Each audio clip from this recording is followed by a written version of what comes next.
The whole thing was supposed to be Prince Harry's big righteous courtroom moment, but what unfolded inside that high court felt like a live public meltdown.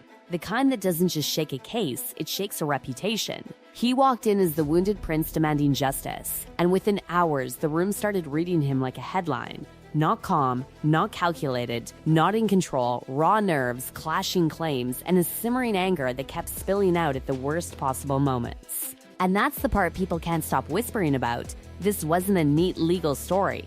This was a man who looked like he dragged years of resentment into the witness box and expected the court to nod along like an audience. Because here's the real scandalous twist. He didn't just want to win. He wanted to be understood, validated, pitied, and vindicated all at once. And when the questioning started pressing him for specifics, the vibe shifted fast. It wasn't "thank you, my lord." It was tension, pushback, defensiveness. The kind that makes everyone in the room lean back like, oh, this is going somewhere. At first, he came in with emotion loaded and ready, talking about how the press ruined Meghan's peace, how it made her life miserable, how hearing certain claims in court made him feel disgusted.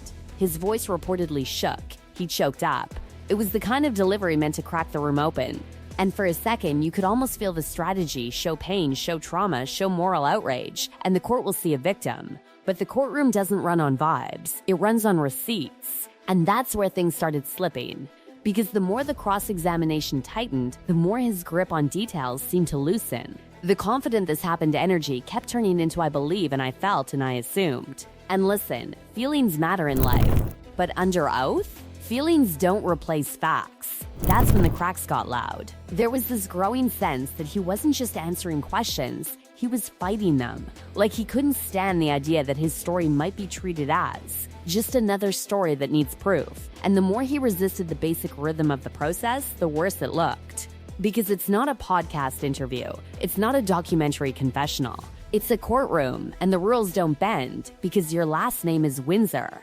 And then came the moments people keep replaying like gossip on loop. The judge stepping in, not once, intervening, having to remind him, politely but firmly, that his job wasn't to argue from the witness box. His job was to answer. Imagine that, a prince getting schooled on courtroom decorum like a stubborn student who won't stop talking back. That wasn't just awkward. That was a power shift in real time, and it made something painfully clear. He didn't just want justice. He wanted control, but control is exactly what cross-examination strips away. That's the point. It's designed to test memory, consistency, credibility, especially when someone is making broad claims. And when he was pushed on those broader claims, he reportedly had to concede he didn't have evidence for certain sweeping statements. Not "I forgot where I put it," not "it's in a file," just not there. And suddenly, the story that entered the room looking ironclad started looking emotional, personal, messy. And then there was the pseudonym issue. This is where the whispers really turned into side eyes. Because the questioning hit on whether he used a pseudonym, Mr. Mischief, to communicate with journalists via social media. And the way he handled that, people didn't read it as clean. It came off evasive enough that even the judge pressed him for clarity. That's not a small thing. When a judge has to step in because a witness won't give a straight answer, the room feels it. The air changes. Suddenly it's not "poor Harry." It's "wait, what is he dodging?" And that's where the vibe turns dangerous. Because once the courtroom starts doubting your straightness, everything else you say gets filtered through that doubt. Even your pain, even your tears. Now here's the detail that makes this whole thing feel less like a legal battle and more like a personal unraveling. His emotional energy didn't stay consistent. He spoke with striking detail and softness about the women he dated in the past, Chelsea and Cressida, and the pressure they faced from the press, the way it harmed relationships, the way it hurt them. That part sounded vivid, specific, lived in. But when he talked about Meghan, it often felt more like a rehearsed narrative he's had to repeat 1,000 times. And people noticed that contrast, not because Meghan's pain isn't real, but because the delivery felt different. And when the delivery feels different, gossip does what gossip does. It starts asking why. Is he still haunted by the past more than he admits? Is he fighting old ghosts while claiming he's moved on? Is this really about the press? Or is it about proving something to the world, to his family, to himself? Because another piece of this that made people roll their eyes is the philosophical argument he tried to land, this idea that his life is an open season to be commercialized. He rejected the notion that public interest means interest the public.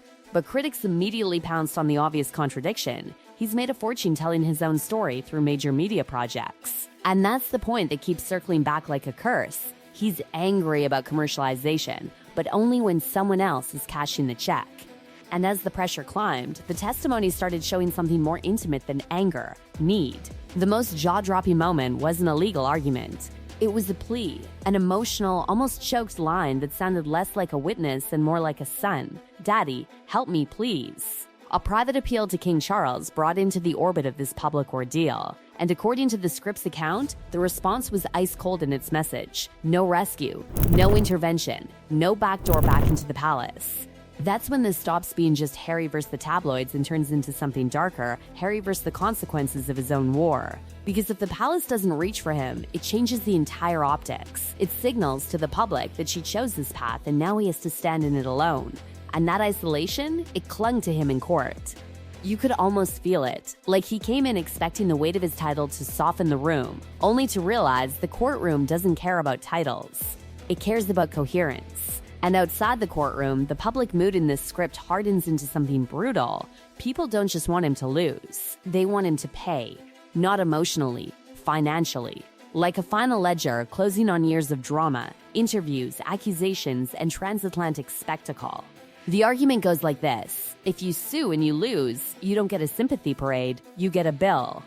And that's where the gossip gets vicious, because the storyline writes itself. A prince who stepped away to be private, then sold his private life globally, now demanding privacy and vindication in a British court, while being perceived as entitled, evasive, and allergic to the basic rules of the process. And if that's the image that sticks, the case becomes almost secondary. Because the real damage isn't only legal, it's reputational. It's the feeling that the mask slipped, that the righteous crusader showed flashes of contradiction, that the wounded man turned combative, that the prince wanted justice but couldn't handle being questioned like everyone else. And just when it felt like the courtroom drama couldn't get any more personal, the deeper truth started floating up like something nobody wanted to say out loud. This wasn't just a legal fight. It was a man trying to force the world to see his pain exactly the way he feels it. But courts don't rule on feelings, they rule on proof. And every time he leaned on emotion instead of evidence, the gap between his story and the legal standard widened. You could almost sense the frustration radiating off him, not just at the press, not just at the lawyers, but at the fact that the system wouldn't bend to his lived experience. He wasn't being dismissed as a person, but his interpretation of events was being tested. Line by line, memory by memory. That's a brutal thing for anyone. For someone raised in royalty, it lands like humiliation.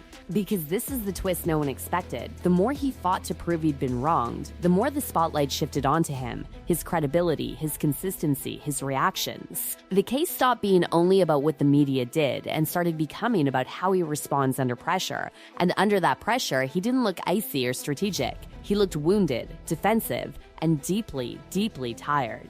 And maybe that's the real heartbreak stitched through all of this drama. Not a prince losing a case, not a headline war, but a man who believed this battle would finally bring relief, and instead found himself reliving every grievance in a room where sympathy doesn't decide outcomes. Win or lose, the verdict on paper won't be the only judgment that follows him out of that courtroom.